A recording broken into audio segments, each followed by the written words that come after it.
నచ్చింది, ఏమి ఇచ్చారు? ఈరోజు రాష్ట్రంలో యువకులంతా రోడ్ల మీద పడి ఉద్యోగాల కోసం కొట్లాడుతూ ఉన్నారు. నువ్వు దాన్ని అడ్రస్ చేయలేకపోతున్నావు కదా.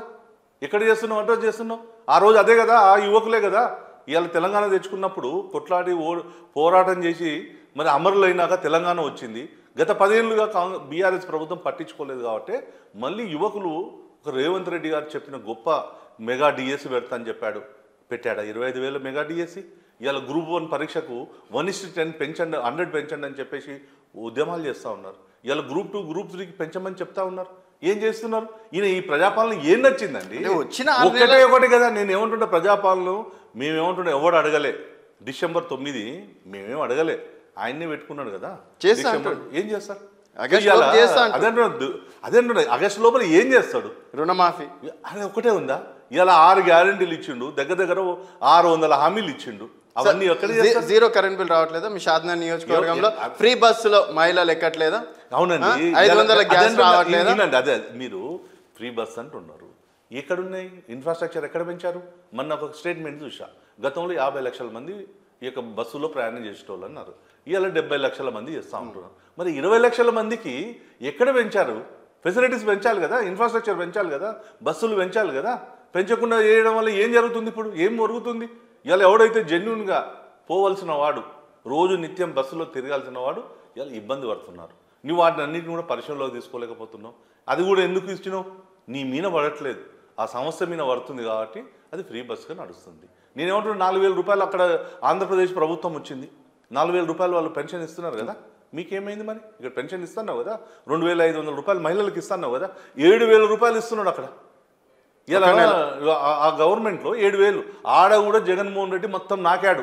ఇక్కడ ఉన్నటువంటి గతంలో కేసీఆర్ ఎట్లయితే మొత్తం ఊడ్చిండో నాకిండో, ఇవాళ ఇక్కడ ఈయన ఏమంటాడు? ఏమనంటే మాకు లంక బిందెలు దొరుకుతాయని అన్నారు. లంక బిందెలు ఏంటంటే రాజకీయాల్లో ఎవరి మనసులో ఉంటాయి లంక బిందెలు అనేది?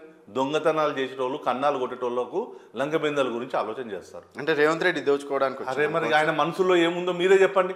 ఈయన మేము లంక బిందెలు దొరుకుతాం అనుకుంటే కాలి బిందెలు దొరికినామంటే ఆయన మనసులో ఏముంది అన్నట్టు, ఏ ఆలోచనతో ఉన్నట్టు తెలియదా మనకు? ఆయన హామీలు ఇచ్చేటప్పుడు కాంగ్రెస్ పార్టీకి తెలియదా ఈ రాష్ట్రం అప్పుల్లో ఉన్నదని తెలియదా? ఇవాళ ఇచ్చేటప్పుడు ఈరోజు వీళ్ళు చెప్పారు కదా, మేము అవినీతిని మొత్తం 1 సంవత్సరం అవినీతిని ఆపితే 50,000 కోట్ల రూపాయలు ఇస్తున్నారు. ఏమైంది మరి? ఎందుకు ఇవ్వలేకపోతున్నావు? 7 నెలలు అవుతుంది కదా మీ ప్రభుత్వం వచ్చి. అందులో 3 నెలలు ఏమంటారు ఎంపీ ఎన్నికలు, ఎలక్షన్స్ కోడ్, దానికి ప్రభుత్వం సెట్ గానికి 1 నెల, సంవత్సరం అన్న టైం ఇవ్వాలి కదా కొత్త ప్రభుత్వం. ఏమంటుండం? సంవత్సరం కాదు 5 ఏళ్ళు గిట్లనే చేస్తావు.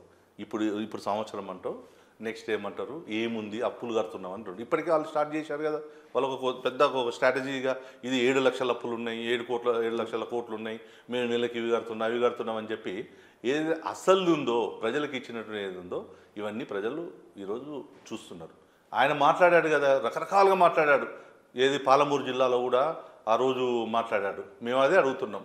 ఆ తొండలు ఎక్కిస్తా అన్నాడు కదా. ఇవాళ పాలమూరు జిల్లాలో ప్రజలందరూ రెడీగా ఉన్నారు. ఇవాళ మా జిల్లా నుంచి ముఖ్యమంత్రి అయ్యాడు ఆయన. ఇవాళ మేము అందరం కూడా చూస్తూ ఉన్నాం. ఇవాళ మేము పాలమూరు రంగారెడ్డి మా షాద్నగర్ నియోజకవర్గం నుంచి నీళ్ళు ఇస్తాడేమంటే ఆయన ఏదో కొడంగల్కే ముఖ్యమంత్రి అయినట్టుగా ఆయన మాత్రం 2,500 కోట్ల రూపాయలు శాంక్షన్లు చేయించుకొని ఇవాళ మేము ఏదో చేస్తున్నాను అంటున్నాడు. మరి వాట్ అబౌట్ మిగతా 14 నియోజకవర్గాల పరిస్థితి ఏంది? ఇవాళ ప్రజలు, యువకులు అందరూ కూడా ఎదురు చూస్తున్నారు. ఏదైతే మాటలు నేర్పించిండో ఈయన రేవంత్ రెడ్డి గారు ప్రజలకు చాలా మాట్లాడింది కదా, అవన్నీ రివర్స్ చేయడానికి ప్రజలు సిద్ధంగా ఉన్నారు. పక్కా అరే మరి పక్కాగా జరుగుతుంది. రేవంత్ రెడ్డి గారు, నేను అదే అంటున్నా, ముఖ్యమంత్రి గారు. అదేంది ఇంకోటి టాక్ వినిపిస్తుంది, ఆగస్టులో మళ్ళీ సంక్షేమం రాబోతుంది, బీఆర్ఎస్ బీజేపీ ఒకటి కాబోతుంది, అండ్ కవిత గారు త్వరలో జైలు నుంచి బయటికి వస్తున్నారు అని చెప్పేసి మన కేటీఆర్ కూడా ఇండైరెక్ట్గా చెప్పారు. ఒకటండి, మొత్తం రాజకీయాల్లో విషం జిమ్ముతుంది కాంగ్రెస్ పార్టీ. గత ఎన్నికల్లో కూడా భారతీయ జనతా పార్టీ బీఆర్ఎస్ ఒకటి అని చెప్పినందుకు ఇలా ప్రజలలో మేము దాన్ని తిప్పికొట్టడంలో కొద్దిగా మేము చేయలేకపోయాం. అసలు బీఆర్ఎస్కి బీజేపీకి ఏ రోజు పొత్తుందండి? ఈరోజు మేము కలిసి పోటీ చేశాం.